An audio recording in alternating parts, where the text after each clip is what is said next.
Performance anxiety is a common experience for people who are highly sensitive. And there's a reason for this.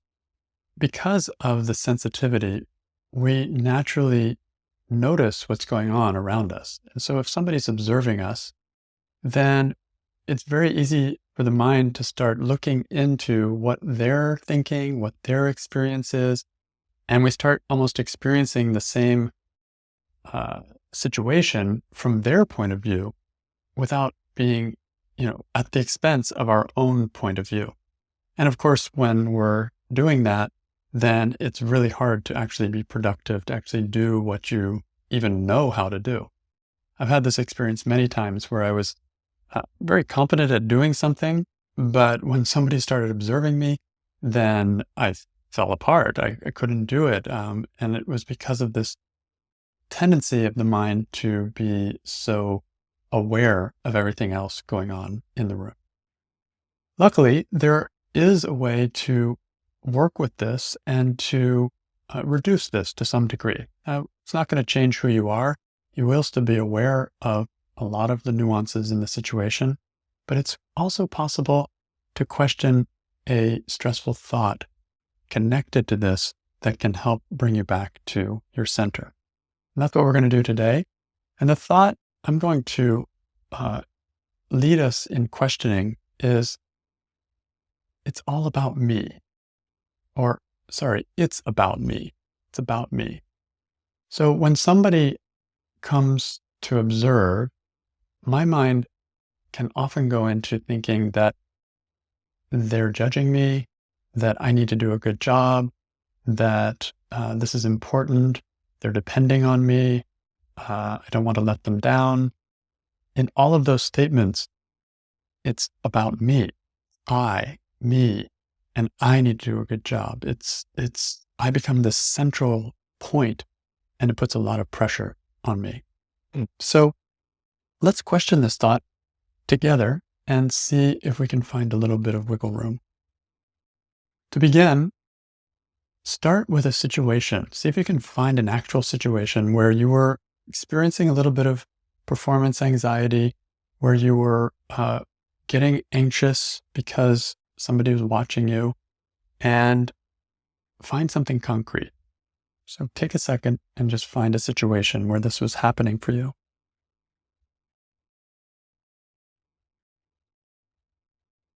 And look for a real situation, one that actually happened. For example, for me, the first time I gave a presentation to a larger group of people in what I do here, the Work of Byron Katie. I was at a library. I was getting ready to go to a library, and it was going to be a number of people there, strangers, and I started getting nervous. And so that's my situation. What's yours? Where were you getting flustered, nervous, shut down, overwhelmed by somebody observing you?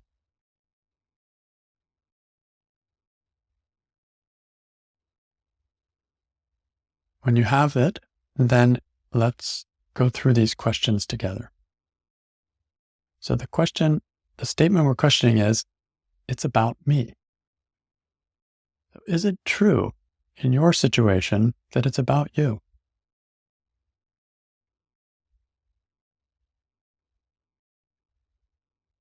Just a yes or a no. And for me, if I listen to the stressed part of me, part that's getting nervous, I feel like, yes, it is. So I'm just going to go with a yes. And then second question, can you absolutely know it's true, that it's about you? Again, yes or no. I'm going to go with no. So how do you react? What happens when you think it's about you and your situation? What happens to you?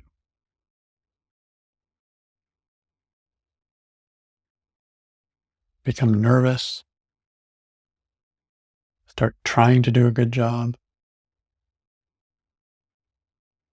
stop trusting myself. I'm no longer present. Stress levels go up.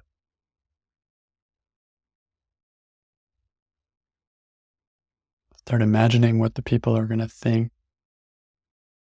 Start seeing outcomes. I'm in the future. And I see myself as a potential failure. There's already almost a feeling of shame there. Like, oh, I messed it up.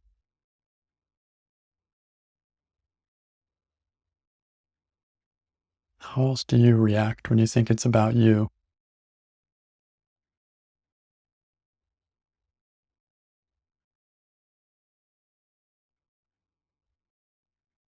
And then who would you be in the same situation without the thought that it's about you? Same people observing you. Who would you be? Imagine.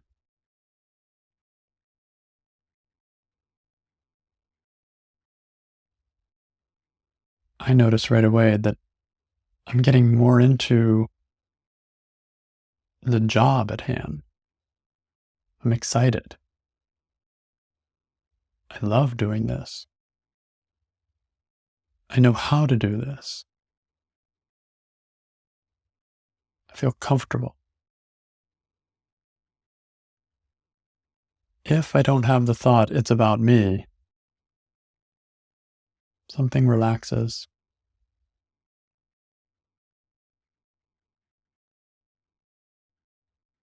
And I just take the next step in doing the job. Even though I'm aware of the people observing me, that awareness becomes fainter, becomes more background, not so central.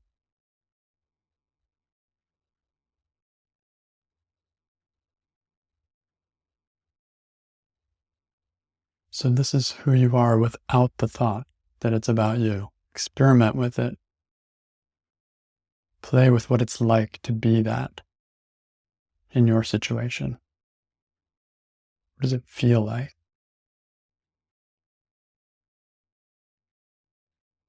To me, it feels like the same as if I'm alone or if I'm doing something one-on-one.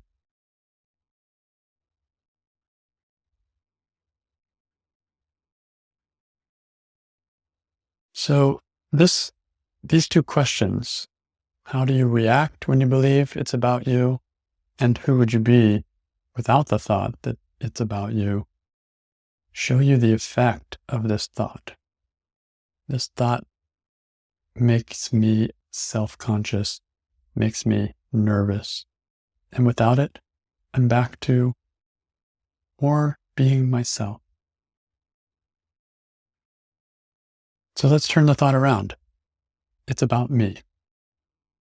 An opposite would be, it's not about me.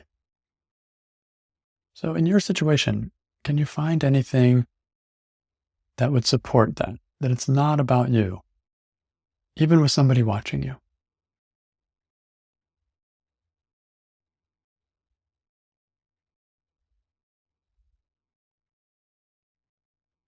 For me, I'm seeing it's about the people who are coming to listen and to work with me.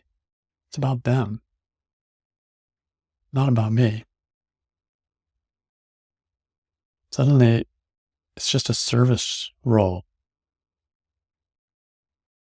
And it's not about some status of me being something.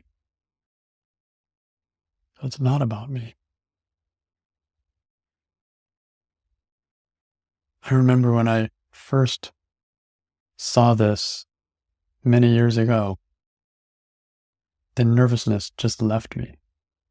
Oh, it's not about me. It's about them. It's about the people I'm here to serve. And since that time, I have not experienced nervousness when presenting what I do to people. So one thought it's about me can make a huge difference. Another turnaround might be it's about the job that I'm doing. So, how could this fit in your situation? How is it more about the job itself rather than you, the doer of that job?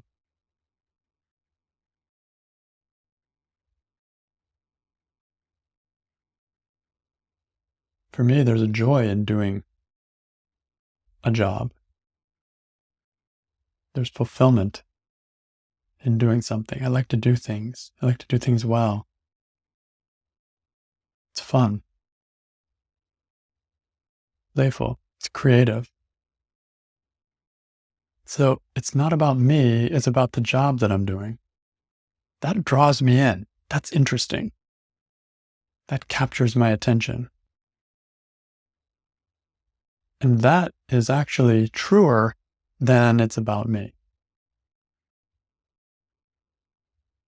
So, how is it about the job you're doing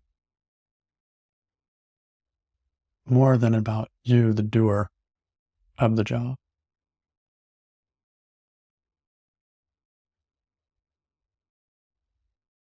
If you can find that, there's a lot of joy, playfulness, fun that comes back in, even if somebody's watching you.